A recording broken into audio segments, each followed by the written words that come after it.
Hello दोस्तों, अपनी कहानियों के सिलसिले को आगे बढ़ाते हुए आज का हमारा विषय है निंदा।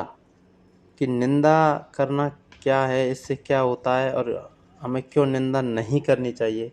जब कभी दो मित्र अथवा कुछ लोगों का समूह वार्तालाप करता है तो उनके मध्य वार्तालाप का सामान्य विषय क्या होता है।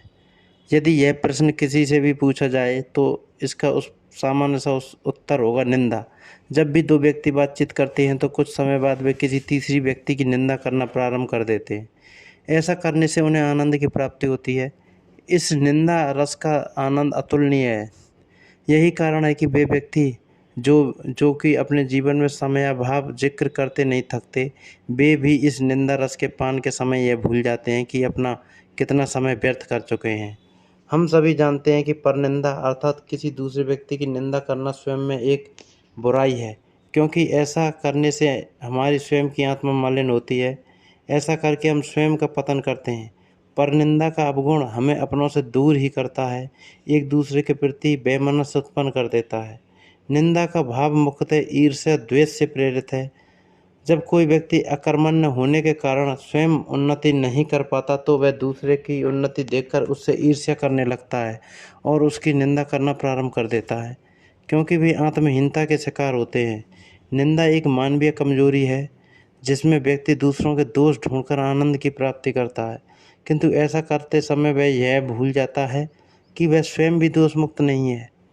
निंदा करने वाले को यह स्मरण रखना चाहिए कि जब वह दुनिया को अपनी दो आँखों से देख रहा होता है, उस समय दुनिया को हजारों आँखें उसे देख रही होती हैं। आशा यह है कि यदि कोई व्यक्ति दूसरे का दोष खोजता है तो दुनिया के दूसरे व्यक्ति उसमें दोष खोज सकते हैं, जिनकी संख्या कहीं अधिक होगी। इसलिए गोसाई तुलसीदास जी ने निंदा को पाप के समान माना है। अपने ग्रंथ रामचरितमानस में वह लिखते हैं, पर निंदा सम अघ्ना गरीसा, अर्थात पर निंदा सबसे बड़ा पाप है। इसी प्रकार आचार्य चाणक्य ने कहा है, दधमाना सुति ब्रेण नीचा परस्यो अग्रिना असक्तास्त पदम गंतु ततो निंदा प्रकुर्वर्ते, अर्थात नीच प्राणी या निंदक किसी की सफलता के प्रति द्वेष भावना रखता है, क्योंकि वह स्वयं सफलता प्राप्त नहीं कर सकता। दूसरों की निंदा सर्वत्र दुष्ट व्यक्ति ही किया करता है। वह दूसरों के यश को देखकर सदैव ईर्ष्या करते हैं। कहने का आशय यह है कि निंदा रूपी व्यापार से हम केवल अपना समय नष्ट कर सकते हैं, किंतु सफलता प्राप्त नहीं कर सकते। इसके द्वारा अपनी अकर्मण्यता छिपाने का प्रयास तो कर सकते हैं, किंतु कर्तव्य परायण नहीं बन सकते। अपनी आत्मा को मलिन तो कर सकते हैं, किंतु पुण्यात्मा नहीं बन सकते। तुलसीदास जी भी कहते हैं, दूसरों की निंदा कर स्वयं प्रतिष्ठा पाने का विचार ही मूर्खतापूर्ण है। दूसरों की अपकीर्ति कर अपनी कीर्ति गाने वालों के मुंह ऐसी कालिक लगती है जिसे मृत्यु पर्यंत धोते रहने से भी नहीं मिटाया जा सकता। हिंदी के साहित्यकार हरिशंकर परसाई ने अपने व्यंग्यात्मक लेख में लिखा है, निंदा में विटामिन और प्रोटीन है। निंदा खून साफ करती है। निंदा बल व स्फूर्ति देती है। निंदा पायरिया का शर्तिया इलाज है। संतों की परनिंदा की मनाही होती है। संतों को परनिंदा की मनाही होती है, इसलिए वे स्वयं निंदा करके अपना स्वास्थ्य अच्छा कर रखते हैं। मौसम कौन कुटिल खलकामी, यह संत की आत्मग्लानि नहीं है बल्कि टॉनिक है।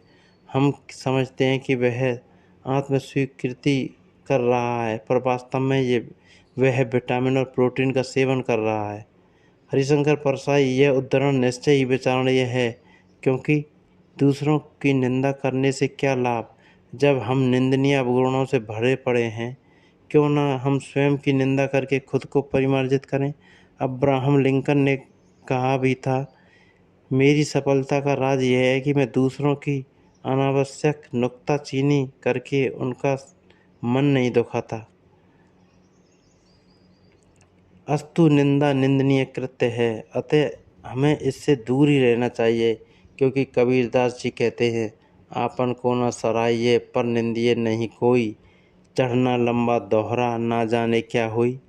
अर्थात अपने मुंह से कभी आत्म प्रवंचना और दूसरों की निंदा ना करें, क्योंकि आचरण की ऊंचाई पर यदि हमारे व्यक्तित्व और कृतित्व को नापा गया तो पता नहीं क्या होगा।